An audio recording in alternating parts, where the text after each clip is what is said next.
What's going on, YouTube? Metal Complex here. If you are brand new to this channel, I want to kind of explain what I like to do here. Sometimes I do reviews and overviews such as this one in a vehicle, and sometimes I do overviews in the classic tabletop setting. But either way, what I really like to do is just talk about knives. I like to talk about what I like about certain things, what I don't like. I'm kind of a glass half full person, so I like to stay positive, and I like to review things and take a look at things that I personally enjoy. So I remain enthusiastic during the entire process. I'm really passionate about that. So if you like the idea of that, and you'd like to see what's coming on this channel, and if you also like the idea of 4 to 5 uploads a week minimum, then this might be the channel for you. So go ahead and like and subscribe, and also check me out on Instagram at metal_complex with the exact same logo as this channel. There is a lot of cool stuff coming this week, next week, the week after. I've got 2 customs coming in, so there's a lot of really awesome stuff. Also some head-to-head stuff. If you saw that unboxing on, when did I do that? Friday night. Then you know the Incosi, the Chris Reeve Incosi with the micarta inlays is on the channel, and you better believe I'm going to do a head-to-head with my XM18 with that knife. I'm very interested in doing some head-to-head stuff. So, anyways, minute and a half in. Haven't started talking about this.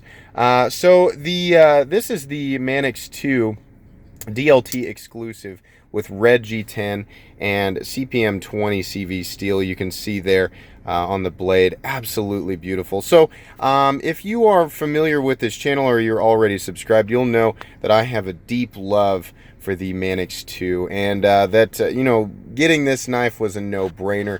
This isn't necessarily going to be a review of the Manix 2. In fact, it's not going to be. It's just going to be me gushing about the red one that came out through DLT here recently.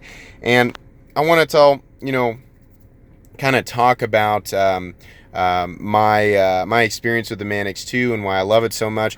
For those of you who were not aware, this knife dropped on DLT on, it was either the 14th or the 15th at 11 a.m. Central.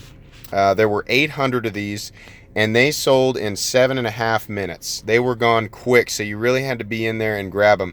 Now, what was really cool, and I say really cool because here lately, Spyderco has been doing some things with pricing that has not made some people happy. Well, I'll say, the Shaman being $181 or maybe is it $189 now? I mean, it's way up there, but they started off at $150 and then they bumped the price, and that made some people upset. There's also some other knives in the lineup that people aren't super happy about. I don't think we're quite where Benchmade is in terms of their pricing, but anyways, what I was really happy to see with this one is that when they, through DLT, they were priced at $130. Red G10 and 20 CV or M390 steel. Now, this is my user, Manix, which is always on the channel.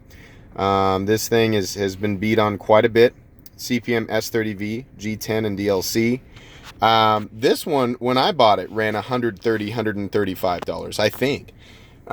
Even if it was $125, my point is most people are going to agree that 20 CV is a better steel or a more premium steel than S30V. So the fact that these only ran $130 is amazing to me. Now, if you look at secondary market right now, or you look at eBay, these things are going for $180 all the way up to $250, which that's kind of ridiculous. But if you really want it, if this is your cup of tea, then maybe it's worth it to you.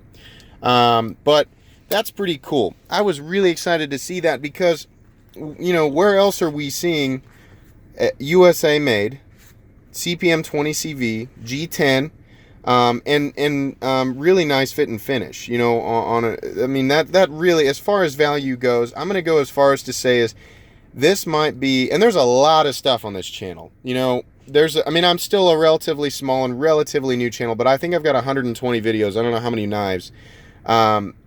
This might be the best value I have ever seen.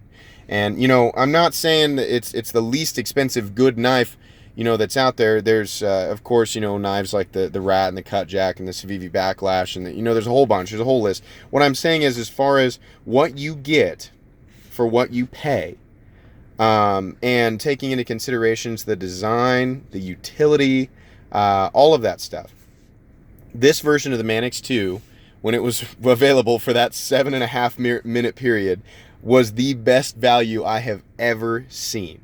Getting 20 CV or M390 in the 130 to 100, I mean, all the way up to $150. Right now you see the Hogue Ritter RSK MK2, is that what they call it? That's M390, and that's one of the best value M390 knives that are out there right now. But my God, I'll tell you, this 20 CV Manix 2 might be taking the cake in my book. This is unbelievable. And let me show you this. I mean, I'm so happy with this thing. Oh, it came like this the moment that I unboxed it. It was completely free dropping. Do that again so you can see. Oh, so smooth. I'm letting it go a little bit early, but yeah, absolutely amazing. Beautiful centering. The blade has no imperfections or just any weirdness. I mean, the cutting bevel is just perfect. It's just really beautiful. And let me say, so all Manix 2s come obviously sharp and with excellent blade geometry and edge geometry because of this flat ground blade and because of the starting thickness being 0.125, something like that. So this is a very slicey blade.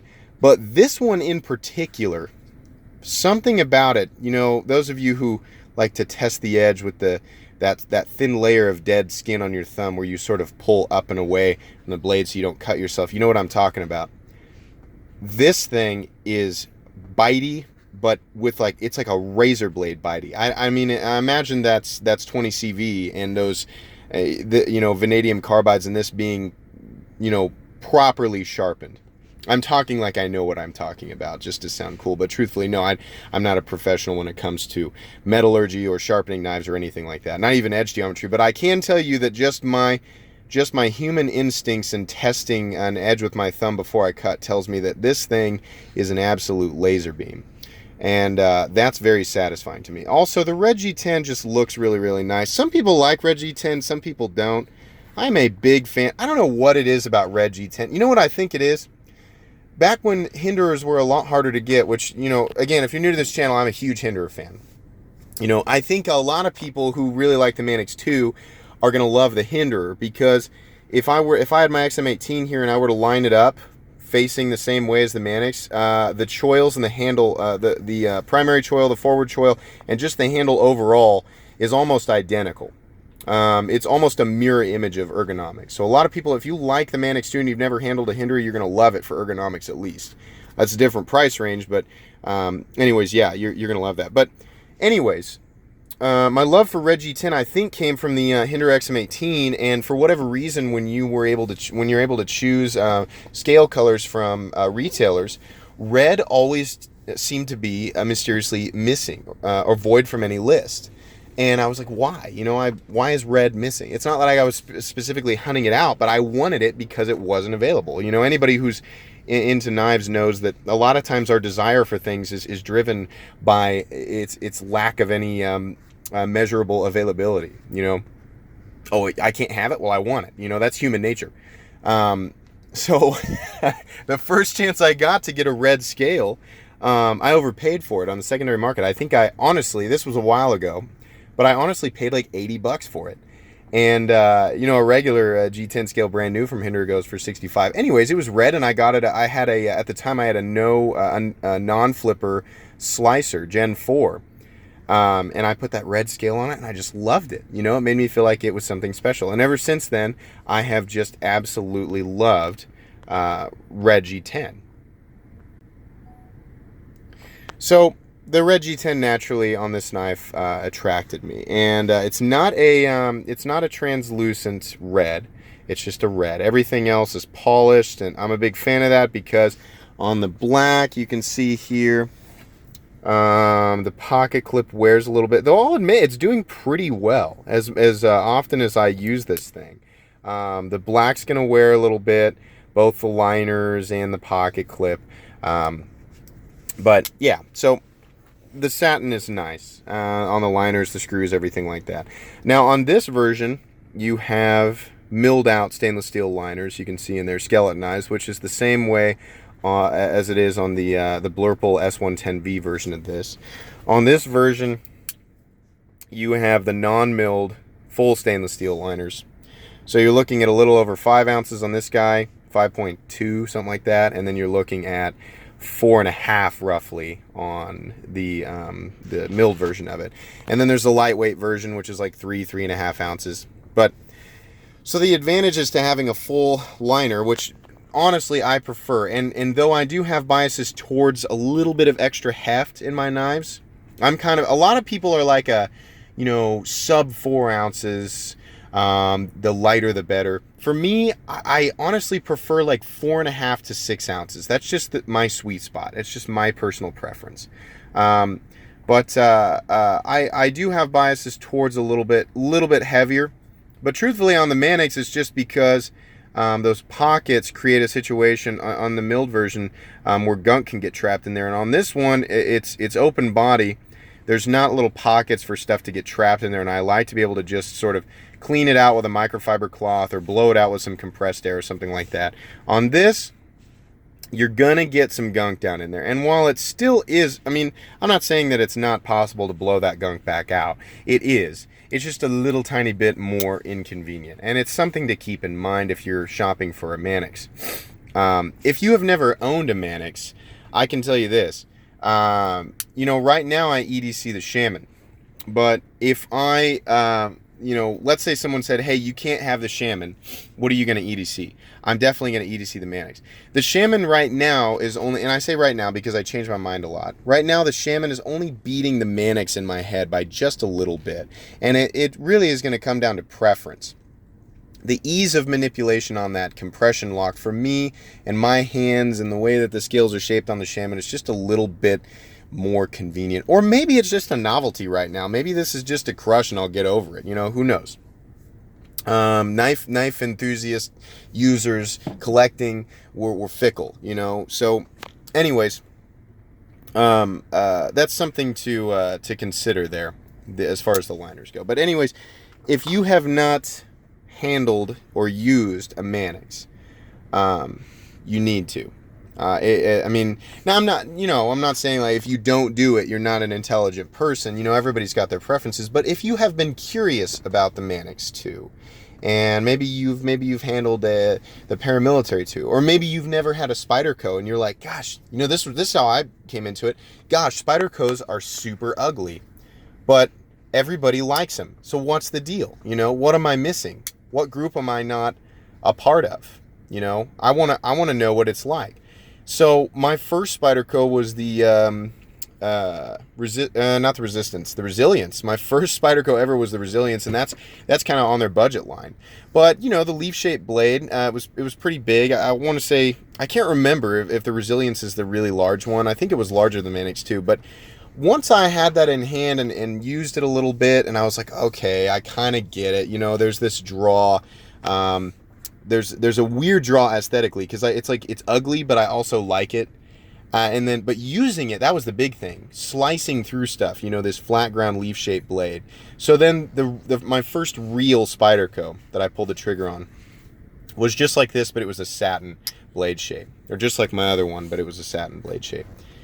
And man, you know, that was a love connection right there. And I don't know why I ever got rid of that one. Of course, the reason I ended up with the black one is because I just had to get it back. But I loved it, and I will always love the Manix 2. And anytime there's a special version that appeals to me aesthetically and visually, I'm gonna get a hold of it. I'm not a fan of the lightweight version ones. I just really don't like FRN. Maybe I'll come around to it, you know. But as of right now, I'm just not a big fan of FRN. So I really like the G10 ones. Yeah, you know, these are awesome knives. If you're a collector, if you're a user, if you're just somebody who likes to sit around on their couch and, you know, open and close knives. I mean, I'm in all of those categories, so no judgment there. You know, this is one of those knives that's just going to work out well. As far as use and longevity goes, you know, the life of this thing, if you're going to buy a Manix to use in the long haul, you know, and you're going to use it outside and you're going to use it hard, it's an ideal knife. in terms of overall weight, in terms of ergonomics, you know, the blade shape, the edge geometry. There's a million different steel. Well, I just say a million different steels. There's a lot of different steels to choose from, especially if you count the sprints and exclusives. But there's a lot of reasons to own the Manix 2, and it is very deserving of its title as one of the best or most preferred EDC knives, not only in the Spyderco lineup, but truthfully in the world against all its competition. Some people are going to absolutely hate it and won't be able to buy it just because it looks funny. And believe me, I get that. You know, I really hate how the Paramilitary 2 looks, but I can't deny its function, you know. So I don't know, this whole video was just like a testament to the Manix 2, and if you look back, this isn't the first time that I have gushed about it, but this knife to me represents the most perfect version of a knife that is by design almost perfect. You know, one thing that would make me a lot happier is if this mechanism were metal. It drives me crazy that, let's focus here. It drives me crazy that this mechanism, this ball bearing lock, or at least the tabs or the actuator switches on the ball bearing lock are plastic. Underneath there, the spring is metal, the ball bearing is of course metal. Excuse me, I had to stop the video there. Anyways, these are plastic, and if they were metal, it would be great. Honestly, I would choke down a little tiny bit of a price hike on the Manix if they designed metal switches for these things. I mean, are you guys with me? I saw a while back, I've talked about this before on Blade Forums, somebody actually custom made some titanium switches for these. Now that guy is long gone. You can find that thread on Blade Forums if you search for it. That guy's long gone. They're not making them anymore, but they were beautiful, and it would just add this awesome, I don't know if it really would make, it might make a difference in longevity, but in terms of just regular function, I don't know if it'd make that much of a difference, but really just for that sense of, you know, I can rest easy now. You know, I don't have to worry about that peg on that switch breaking. And just because it might feel nicer, it's not going to add that much. It's not going to add hardly any weight. But that would be so nice to just get some stainless steel switches. You know, the axis lock on Benchmade is made out of metal. So I don't know. You know, maybe it's costly and complicated to manufacture that piece out of metal. But that would be really nice. I would honestly, you know, truthfully, and this is just me, if my Manix 2 that I'm carrying right now is 130 bucks, and they charge me 145 for one with a metal switch, I would pay it. I just would. I'm, you know, maybe you guys think I'm a sucker for thinking that way, but that's who I am, and that's how I feel about that. So anyways, this is an awesome piece. If you are interested in getting yourself one of these red Manix 2s, you'll have to pick one up on the secondary market. You will have to pay a premium right now. So as far as how much I think they're worth, I'm not gonna go into that because I'm gonna keep this one. But if you really want this, then they are out there, and you can find them on eBay, on the Facebook buy sell trade groups, and of course on Blade Forums and other forums where knives are sold on the secondary market. So really awesome piece, probably my favorite Manix 2 that exists. Just wanted to talk about it a little bit. So anyways, I hope you guys enjoyed this video. If you did, please leave a like. If you'd like to check out my other content, I do have a lot of videos of knives that are either expensive or inexpensive that I do or don't like. So check those out. And if you enjoy all my content, then please subscribe to my channel because there's a lot more coming. There is a lot more coming this week. A lot of really cool, classic American-made stuff between Spyderco and Benchmade are going to be on the channel this week. Stuff that I have not shown yet. Some head-to-head comparisons. Of course, the Inkosi and head-to-head comparison between it and the XM18. And then those two customs that are coming probably next week. So stick around, subscribe, and be a part of this. So anyways, thanks again for watching, and have a great day.